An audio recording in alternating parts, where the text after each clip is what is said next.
I must admit that I too, among hundreds of millions of educated people, was under the impression that the African slave trade was the sole responsibility of the Christian Europeans, the white race. That is, until I started exploring the subject in greater depth, and especially after reading an incredibly enlightening book called The Legacy of Arab Islam in Africa by John Alambila Azuma. My whole perspective and understanding has changed dramatically, and I would like you to tell us more about this subject. The success of Muhammadan Islam in deceiving, misinforming, deforming, and contorting both history and reality over a period of almost 1400 years has been astounding. That is, until now. The greatest tragedy about this particular subject is that most of the descendants of African slavery, the black people in the Americas, around the world, as well as among the African blacks, are totally ignorant of the actual facts. Before we lose the concentration of our listeners, I would like to make the following statement and then prove it.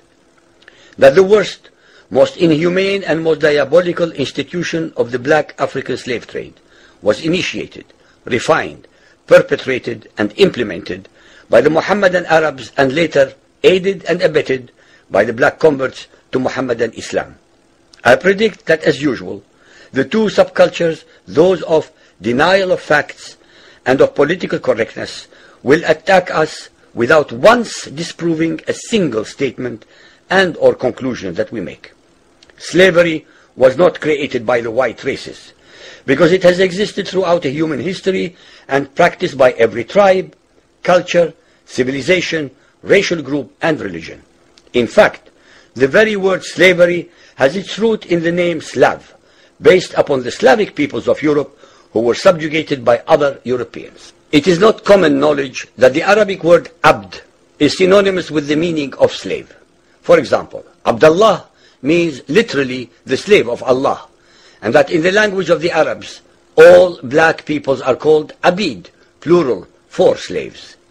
While much has been written concerning the transatlantic slave trade, surprisingly little attention has been paid to the Islamic slave trade across the Sahara, the Red Sea, and the Indian Ocean.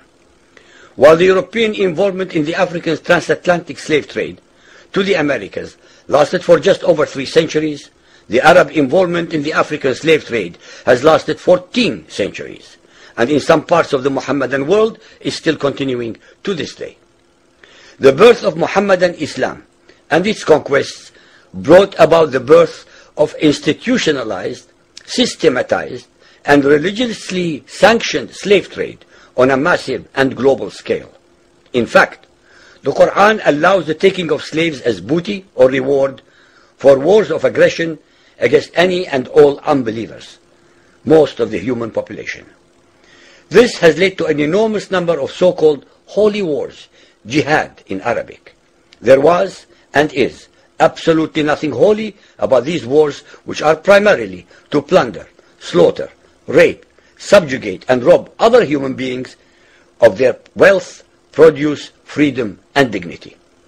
Mohammedan Muslim states and tribes attacked other non-Muslim groups to achieve these objectives.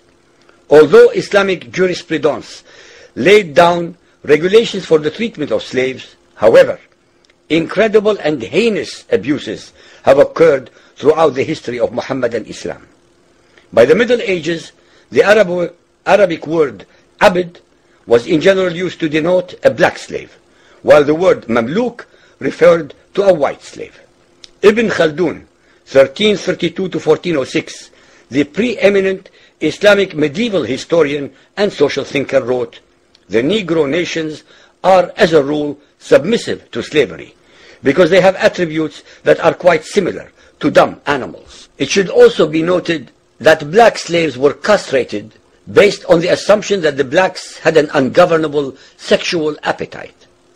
When the Fatimid Caliphate came to power in Egypt, they slaughtered all the tens of thousands of black military slaves and raised an entirely new slave army. Some of these slaves were conscripted into the army at age 10. From Persia to Egypt to Morocco, slave armies from 30,000 to up to 250,000 became commonplace. The Islamic slave trade took place across the Sahara Desert, from the coast of the Red Sea, and from East Africa across the Indian Ocean. The Trans-Sahara trade was conducted along 6 major slave routes. Just in the 19th century, for which we have more accurate records, 1.2 million slaves were brought across the Sahara into the Middle East, as well as a further 450,000 down the Red Sea and 442,000 from the East African coastal ports.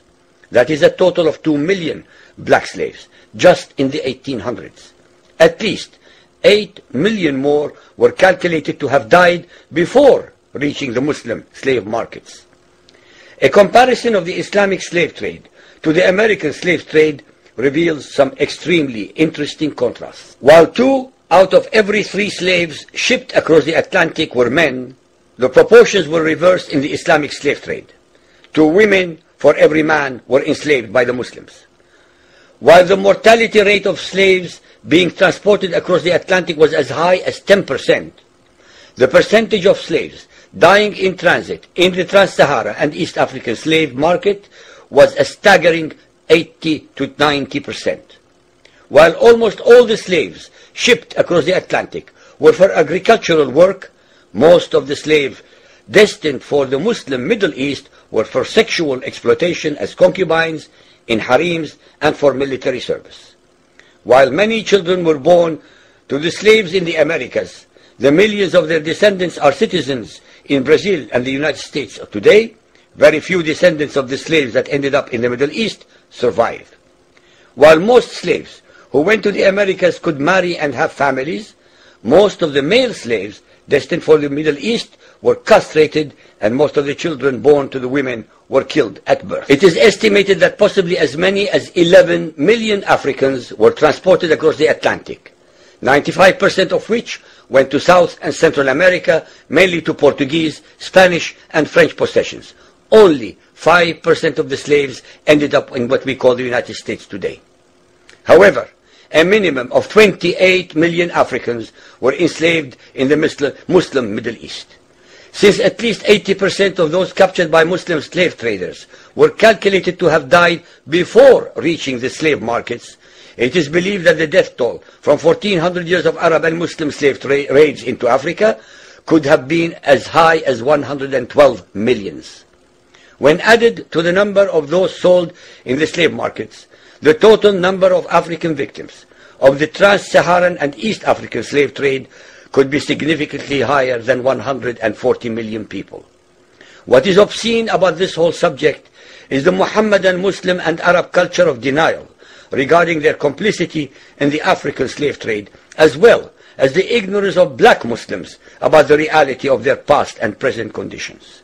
The statistics and reports above are based upon the logbooks kept at the African slave ports, ship logs, travelers' reports, eyewitness accounts, etc.